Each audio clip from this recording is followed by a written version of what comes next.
Salut à tous, bienvenue dans The Programmatic Society, un programme qui vous propose d'entendre chaque semaine la voix de ceux qui font le marché du programmatique en français dans le son, international dans le ton. Une émission soutenue par Smile Wanted avec pour partenaires médias CB News et Redcard, partenaire opérationnel le MBA spécialisé Digital Marketing and Business de l'EFAP. Ce contenu est accessible également en podcast sur les principales plateformes d'écoute. Cette semaine, notre thème est le suivant. La data, accélérateur de créativité publicitaire. La créativité semble enfin revenir au centre du jeu publicitaire digital. Pendant longtemps, le marché semblait avoir donné plus de crédit à la créativité technologique plutôt qu'à la créativité publicitaire. Cette nouvelle valorisation de la créativité publicitaire pourrait être accentuée par l'omniprésence de la data dans les stratégies marketing d'aujourd'hui. En quoi la data pourrait être un vecteur de créativité ? Quels sont les éléments clés à appréhender lorsque l'on souhaite utiliser la data comme outil de créativité ? Pendant longtemps, la créativité publicitaire était la chasse gardée des agences créatives. La data va-t-elle élargir la créativité publicitaire à d'autres acteurs du marché ? Pour en discuter, Jean-Sébastien Vassal de TradeLab, Alban Pelletier d'Envoice, Vincent Montet du MBA Digital Marketing and Business de l'EFAP, Abderrahmane Yacoubi, consultant indépendant. Bonjour à tous, bienvenue sur The Programmatic Society. Aujourd'hui, on va encore parler data, mais sous un angle un peu différent, puisqu'on évoque la data souvent comme un outil de performance marketing. Là, on va évoquer la data comme accélérateur de créativité publicitaire. Et donc, ma première question, et Jean-Sébastien, je t'invite à y répondre en premier, en quoi la data est un vecteur de créativité aujourd'hui ? Jean-Sébastien. Alors, pour faire une petite aparté un peu historique, les créatifs se sont toujours un peu nourris de leur propre expérience, ou alors des expériences collectives ou même contextualisées, pour favoriser la créativité. Et donc en soi, ces expériences-là, c'était déjà une sorte de données, de data.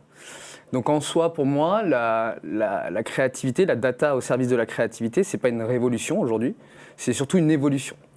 Une évolution dans le sens où la technologie, aujourd'hui il existe des nouvelles technologies qui vont permettre l'exploitation de la data, une meilleure exploitation de la data, pour servir la créativité. Donc par exemple, des technologies basées sur les insights créatifs, comme par exemple la DCO, ou même encore... Dynamic Creative Optimization, exactement, qui permet de faire les traductions. Exactement. Et aussi des outils de machine learning ou même d'intelligence artificielle qui vont permettre d'analyser les raisons pour lesquelles une créative fonctionne mieux qu'une autre créative. Et donc du coup, honnêtement, c'est pour moi une évolution qui est liée aussi au digital.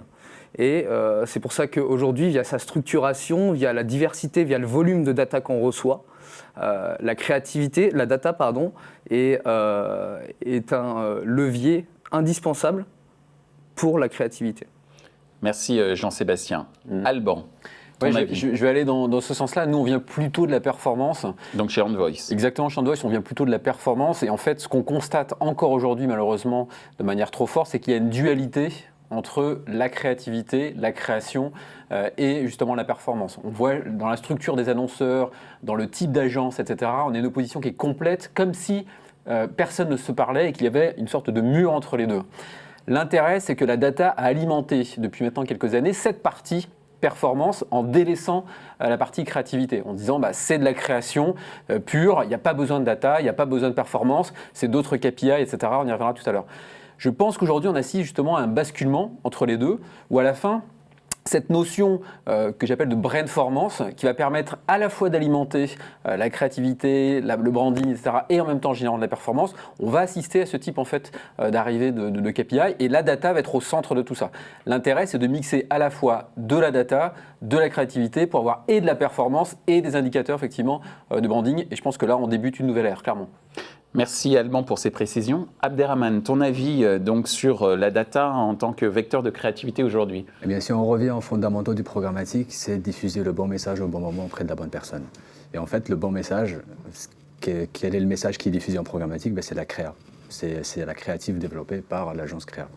Et cette créa-là, si à un moment donné, il faudrait qu'elle soit pertinente, qu'elle diffuse le message que l'internaute ou l'utilisateur a envie de voir, qui l'intéresse réellement, il faut absolument que la data soit prise en compte. Parce qu'admettons un internaute qui est intéressé par un service, mais que durant toute la journée, il a vu des créatifs qui concernent un autre service.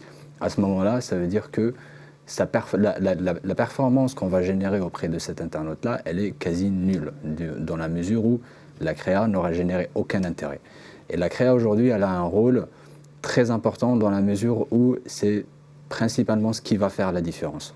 Ce n'est pas le moment où le site sur lequel on va diffuser qui va faire qu'une campagne marche bien, et on l'a vu récemment avec Boursorama, c'est vraiment le message qui est diffusé. Et si à un moment donné, la créa rejoint l'intérêt de l'internaute en permettant qu'il y ait une vraie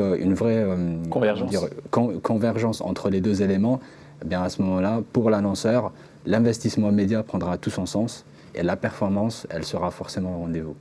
Merci Abderrahmane. Vincent, ton avis sur justement la data en tant que vecteur de créativité aujourd'hui? Alors, je vais d'abord te rejoindre sur cet ancien temps où la créa avec le planning strat, et le planning strat, c'était des sondages, de la sociologie. Ouais, de je vais juste reprendre un truc quand tu as évoqué effectivement l'ancien temps. Je ne sais pas si vous vous souvenez du centre de communication avancé, Bernard Catla, des années 80, les sociostyles. Ouais. Il y avait une émission, c'était les Français de l'année, ou en tout cas, il y avait une sorte de cartographie, c'était abscisse ordonnée, et on voyait des points, et c'est là-dessus que se forgeait la créativité. Tu parlais justement des planeurs stratégiques, et c'était le principal outil des planeurs stratégiques. Et c'était quoi? C'était de la donnée, c'était de la data. C'était de la data, sauf que peut-être la différence, c'est le temps. On était sur un temps long, où la créa devait figer un message aspirationnel, et puis la com était un temps long aussi. Je faisais une étude pour faire ma campagne télé, 6 mois plus tard, elle a marché, pas marché. Okay. Là, on est dans l'instantanéité, dans cette boucle au cycle court qui est tester, apprendre, amplifier. Et forcément, dans la période d'apprentissage, c'est la data qui va venir nourrir et modifier la création. Et c'est donc toute cette chaîne de valeur qui change. Et je trouve que c'est cette notion de temps qui nous ramène un peu à cette notion de data efficace ou pas dans ma créativité. Merci Vincent. Justement, quels sont les éléments clés à appréhender? Parce que, ok, on est tous d'accord sur le fait qu'il faut utiliser de la data, ou en tout cas, ça peut être une sorte de muse des temps modernes, la data, pour les créatifs en agence de publicité. Mais quels en sont les éléments clés? Quels sont les éléments clés à appréhender lorsqu'on souhaite utiliser la data comme outil de créativité? Jean-Sébastien de TradeLab. Alors c'est intéressant de parler de temps, parce que justement dans les éléments à appréhender, je pense, pour moi il y en a 3. Il y a la gouvernance, la technologie et l'expertise. La gouvernance dans le sens où il faut replacer la créative, je pense, en début de chaîne et non pas en fin de chaîne, ce qui se passe souvent dans les campagnes publicitaires. Pourquoi il faut la placer en début de chaîne? Parce qu'en fait, la data, c'est un input qu'on va donner à la créative et il faut qu'elle soit liée. Et donc du coup, forcément, toutes les discussions vont être placées en début, lors de la réflexion des objectifs de campagne. Et c'est pour ça qu'il faut absolument revoir cette gouvernance lors des réflexions sur des campagnes publicitaires. Quand tu parles de gouvernance, c'est-à-dire le fait d'utiliser les outils pour cette campagne publicitaire, comment? C'est plus de la réflexion, c'est plus de la collaboration, donc en amont de la campagne publicitaire, comme lorsqu'on réfléchit aux objectifs, on pense souvent à l'audience, segmentation d'audience, mais à ce moment-là, il faut faire intervenir déjà la créative. La technologie, parce que bien évidemment pour récolter la data, l'analyser ou même la traiter, il faut quand même un stack technique important. Donc c'est un élément à prendre en compte à ce niveau-là. Et l'expertise, parce que pour traiter cette data-là et pour l'analyser, il faut des connaissances et des experts. On peut récupérer la data, mais en avoir un volume conséquent, mais pas l'exploiter correctement. C'est pour ça qu'il y a des nouveaux métiers qui se sont créés au niveau de la business analyse, de la data analyse, pour pouvoir au mieux exploiter ces data au sein de la créativité. Merci Jean-Sébastien. Alban? Oui, je pense qu'il y a, je rejoins ce point-là, il y a 2 choses pour moi. Il y a vraiment une partie d'organisation. encore une fois, je reviens sur ces silos-là. Comment on peut casser ces silos pour que tout le monde se mette autour de la table et puisse convenir de performances qui soient cohérentes en fait avec les objectifs de la campagne. Et donc allier les différents métiers qui aujourd'hui encore une fois se posent un petit peu. Et après il y a le type de données. Aujourd'hui on parlait des socio-styles, aujourd'hui on parle des personas. Voilà, en gros, socio-style c'est hyper ringard, mais par contre le persona c'est hyper hype. Et à la fin, mais à la fin ça va être plus ou moins la même chose. Avec la donnée, on peut faire de l'individualisation.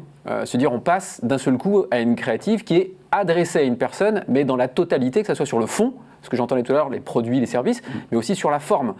Et donc là, ça revient effectivement sur quel est le stack techno, mais quel est le type de données que je peux utiliser. Et la donnée, ce n'est pas juste une utilisation, il faut faire une prédiction, il faut évaluer, il faut faire du scoring, etc. La donnée, elle n'est pas comme ça, disponible, et puis je la prends, et puis je pense que c'est bon.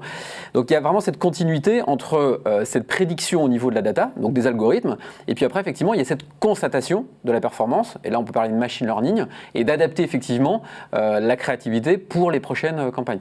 Et donc cette notion d'organisation et cette notion de typologie de données, elle est véritablement importante, et c'est vrai que ça rend plus complexe aussi, clairement, une campagne, alors qu'avant c'était très simple, une créa, un segment, je balance. Voilà. Donc ça change complètement aussi la physionomie et la gestion d'une campagne. Merci Alban. Abderrahmane. Là, il y a pratiquement tout a été dit. La seule chose que j'aurais à rajouter, c'est le fait que la donnée, elle est jugée sur quoi en particulier? Elle est jugée sur sa fiabilité. Et une donnée qui est fiable, c'est une donnée qui est analysée, qui est tout simplement testée. Et en testant une donnée pour faire en sorte que cette donnée-là influence l'orientation créative que va avoir un directeur artistique, par exemple, eh bien, en fonction des résultats qu'il va avoir, il va attribuer potentiellement une note à cette donnée-là. Seulement si on raisonne de cette manière-là, ça veut dire qu'on va avoir une créa qui est optimisée pratiquement en fin de campagne. Et c'est là où il faut casser les silos, ce dont vous parliez tout à l'heure, c'est qu'il faut une fluidité de l'information entre le business analyst ou le data analyst et le créatif qui soit quasiment instantané. Si j'étais patron d'une agence créa, je les mettrais à la limite côte à côté d'un trader. Comme ça, il y en a un qui analyse le média, un qui analyse les données de cette campagne-là, et l'autre qui peut intervenir au niveau des créas en fonction des résultats communiqués par ces deux collègues. Et c'est à ce moment-là qu'on pourra vraiment optimiser une création au sens de la DCO, mais d'une manière un peu plus artistique. Automatisé. Et c'est important parce qu'effectivement, il ne faut pas oublier qu'on fait de la communication et qu'on est beaucoup dans l'univers du subjectif. Totalement. Alors que la data se base sur des éléments objectifs et que d'une certaine manière, la créativité du créatif ou du directeur artistique, quand même, elle est extrêmement importante. Et puis, la fameuse sérendipité, c'est-à-dire le lien inexistant entre peut-être des données et l'inspiration artistique peut parfois donner de très très bons résultats. Merci Abderrahmane. Vincent? J'ai le sentiment dans le milieu Deus Data quand même. C'est-à-dire que data driven, nous on est là. On va revenir à la qualité de la data. Ouais. Si tu grattes dans l'affiliation à la performance, on voit bien que le combat sur l'attribution montre que Deus Data, il y a des pertes d'ailes de temps en temps de ces anges. Donc soyons humbles. Sur là-dessus, et revenons à ce que veut dire la data, finalement, qui est l'utilisateur et le user. Et soyons plutôt user-driven que data-driven. C'est peut-être cette tendance-là qu'il faut surveiller, avec en plus, n'oublions pas, cette data, elle va évoluer dans les mois et les années à venir, le RGPD, la tendance mondiale à la data personnelle fait que, soyons très humbles. Là-dessus, même si, en effet, tout ce qu'on a dit, c'est des vrais changements par rapport au monde prénumérique. Alors justement, je vais reprendre un mot-clé que tu as cité, qui n'est pas scientifique, mais humain, l'humilité. Je m'explique. Longtemps, la créativité publicitaire a été la chasse gardée des agences créatives, qui étaient, là pour le coup, c'était Deus Crea, pour reprendre une de tes expressions.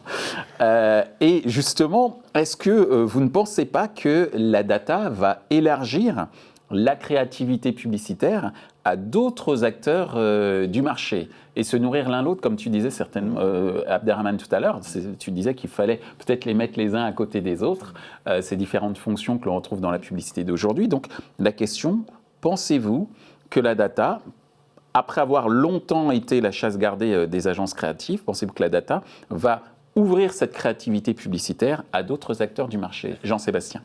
Après tout ce qu'on vient de dire, je pense que la réponse, pour moi, est oui, bien évidemment, mais je pense qu'il faut prendre ce côté élargissement des acteurs comme une collaboration plutôt qu'une compétition. Encore une fois, je reviens souvent aux expertises, mais chez TradeLab, par exemple, on a décidé de créer une practice de solutions créatives, non pas pour cannibaliser une agence créative, mais surtout pour apporter une expertise data, une expertise d'analyse créative et pour surtout la mettre en relation avec justement l'expertise créa d'une agence créative. Et c'est ça qui est important. Je pense qu'il ne faut pas encore une fois que ça soit vu comme une compétition, mais on avance tous dans le même sens. On est tous des consommateurs de contenu. On aime tous des belles publicités, des publicités pertinentes. Et c'est justement avec cette collaboration et ces nouveaux acteurs qu'on va réussir à avoir des nouvelles expériences, des innovations en termes de créativité publicitaire. Merci Jean-Sébastien Alban. Ton avis sur cette ancienne chasse gardée de la création dans les agences créatives qui pourrait, grâce à la data, s'élargir sur d'autres acteurs du marché? Oui, je pense qu'en fait, il y a plusieurs choses. C'est vraiment une question d'organisation, mais à tous les niveaux. Une organisation, effectivement, chez les agences. C'est-à-dire qu'on a des groupes de communication qui ont généralement des agences créa et des agences médias. Complètement opposés, différentes structures, des PNL différents, ils se parlent à peine, il peut y avoir des combinaisons dans tous les sens.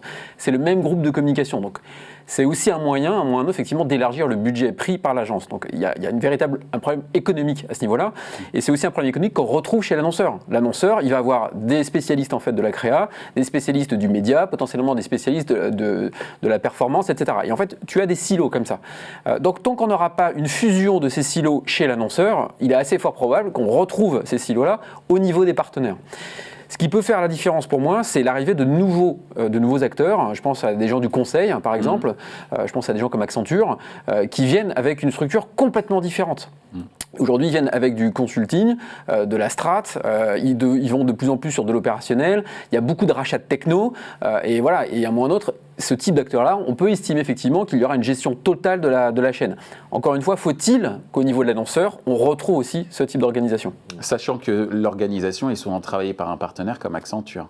Exactement. Donc ce qui laisse envisager quelques ouvertures. Voilà. Au moins pour Accenture. Voilà, c'est ça. Bon, on pourra en citer d'autres, hein, mais bon, ouais, voilà. On pense à celui qui est le plus identifié aujourd'hui. Abderrahmane, donc.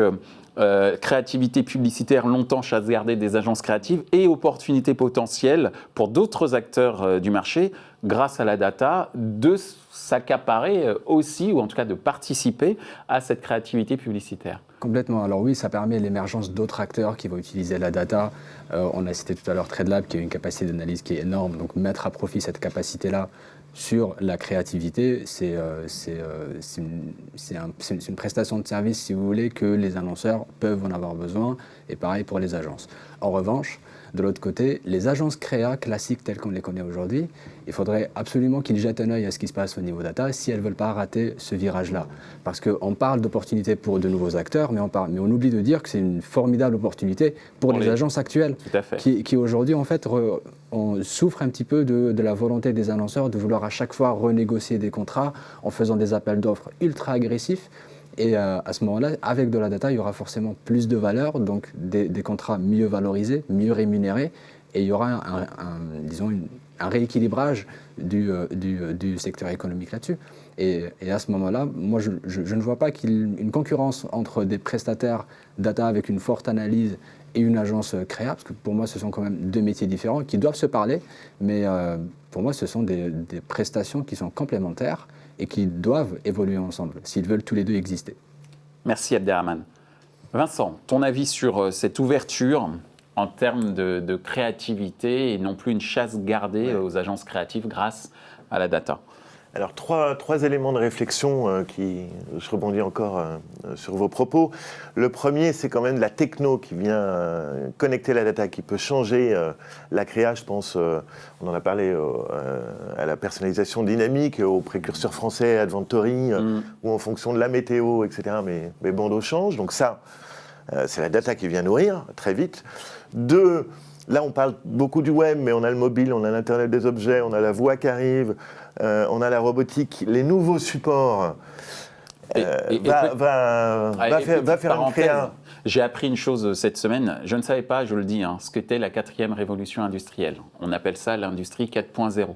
Et en fait, l'industrie 4.0, qui n'a pas encore eu lieu, est basée sur une industrie orientée personnalisation. Mais on ne parle pas simplement de l'industrie publicitaire, c'est-à-dire l'industrie automobile. D'ailleurs, on voit de plus en plus d'annonceurs dans ce secteur qui parlent de personnalisation de l'automobile, etc. Ce qui veut dire que dans la chaîne de valeur, à la fois dans l'organisation et dans les outils et les technologies pour arriver à cette hyper-personnalisation, il va y avoir des enjeux considérable et une ouverture de marché considérable. Je ferme juste la parenthèse pour dire que cette notion de personnalisation dont on parle beaucoup dans la publicité, elle est quand même un changement de paradigme pour l'ensemble des acteurs économiques. Mais je reprends... Mais ça me permet de faire la transition sur mon 3e point. Pour personnaliser, on a répété, pour personnaliser, il va y avoir un peu d'intelligence et sans doute de l'intelligence artificielle. Et là, sans spoiler ta prochaine émission, sur la créa, quittons la pub pour aller vers les arts. Qui est quand même Tout à fait. Notre premier point de création. Ça y est, Obvious, la start-up française, a lancé sa première œuvre de peinture avec une IA. Ils ont fait le tour des galeries, ils se sont fait renvoyer gentiment, sauf une, qui a dit on fait le test. Ils pensaient vendre 4 000, 7 000 euros leur toile, elle a été vendue 450 000 euros. Et c'est 2 ingénieurs et un businessman, pas des artistes ni des gens. Voilà.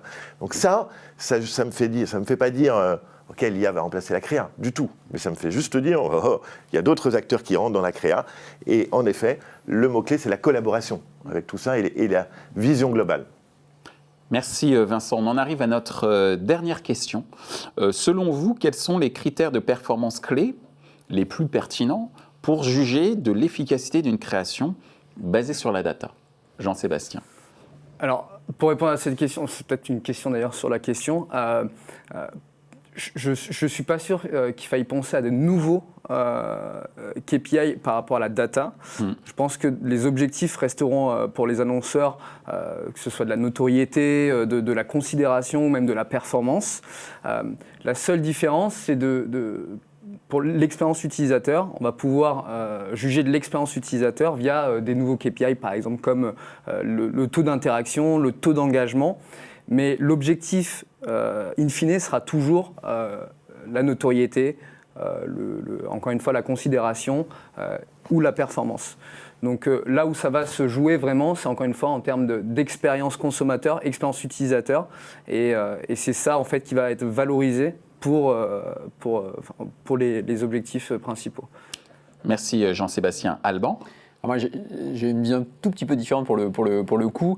Je pense qu'aujourd'hui, ce qu'il manque, c'est la fusion justement des KPI. Entre des KPI du marketing digital qui va chercher un ROI vraiment au centime près, et puis effectivement les KPI des équipes marques qui nous disent « Ok, si ça ne clique pas, c'est pas très grave, parce que c'est très beau et parce qu'effectivement j'ai de la noto, etc. » On rencontre des fois les mêmes annonceurs, les mêmes équipes, 2 équipes différentes, et on se dit « Mais c'est pas possible qu'il y en ait un qui nous challenge énormément sur le bleu et le rouge, alors que l'autre nous challenge sur le 0,1% de taux de transformation. » Et là, je me dis, on a encore un petit peu de chemin, mais si on a la fusion, pour moi, en fait, la vraie création subtile, c'est effectivement une création qui est personnalisée, qui génère de la préférence, de la noto, etc., mais qui, dans un système de scénarisation, donc potentiellement avec différentes déclinaisons et peut-être un peu marque au début et puis de plus en plus produit, offre à la fin, génère de la performance. Et quand on arrivera à fusionner cette partie-là, on aura des choses très sympas. On se dira, waouh, c'est comme au Super Bowl, on en parlait tout à l'heure,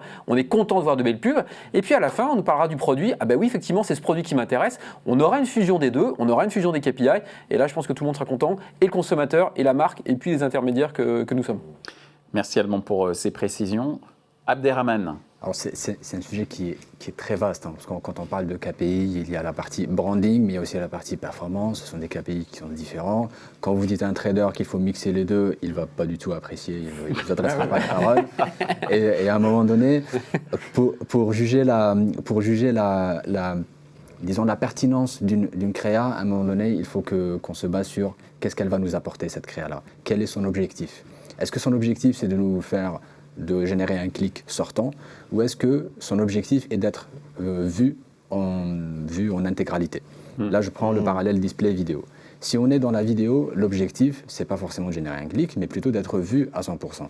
Aujourd'hui, on voit que finalement, le pré-roll, quand il est consommé ou vu à 70-80%, c'est très bien. Mais pourquoi pas aller vers du 100%?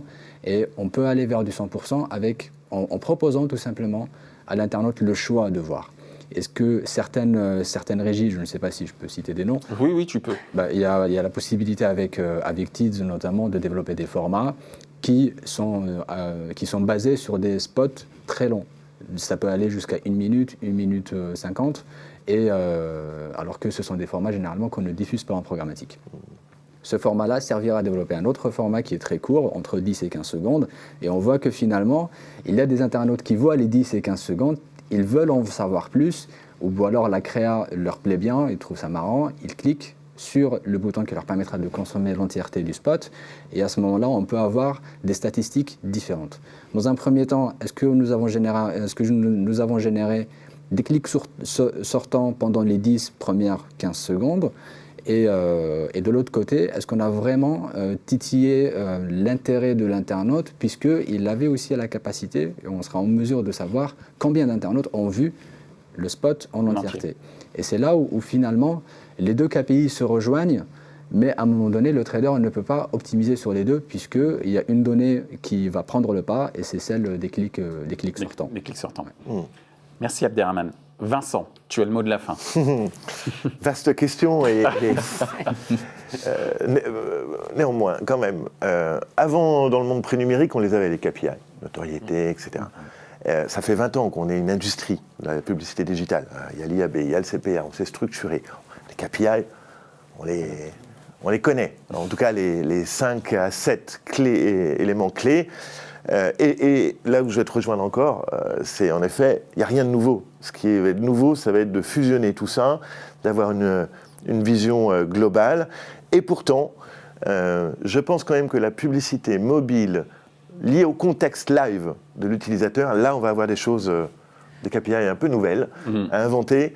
Quand c'est lié à ma conversation, quand c'est lié au lieu où je suis, quand c'est lié à ma caméra. Lié à l'expérience. Exactement. Là, il y a des choses nouvelles qui vont arriver, qui vont venir rajouter des KPI. Mais revenons à la base, c'est d'abord mes objectifs de campagne, moi annonceur, moi agence, que je définis. C'est pas la data qui définit les KPI, c'est l'intention, et après la data vient nourrir ces KPI.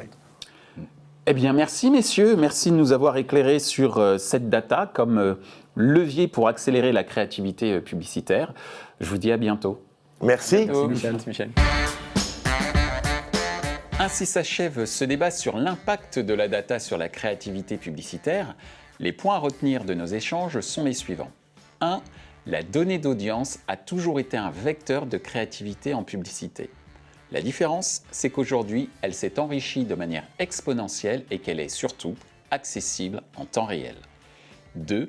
La data va accentuer la collaboration entre les entités créatives et les entités médias des groupes de communication. 3.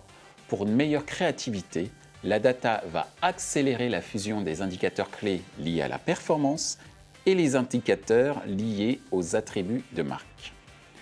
Ce contenu est accessible en podcast sur les principales plateformes d'écoute. Merci à Smile Wanted pour leur soutien ainsi qu'aux partenaires médias CB News et Redcard, partenaire opérationnel le MBA spécialisé Digital Marketing and Business de l'EFAP. Merci également à l'ensemble des équipes d'Atelier B pour la réalisation de ce programme. Traduction et sous-titrage par Uptown.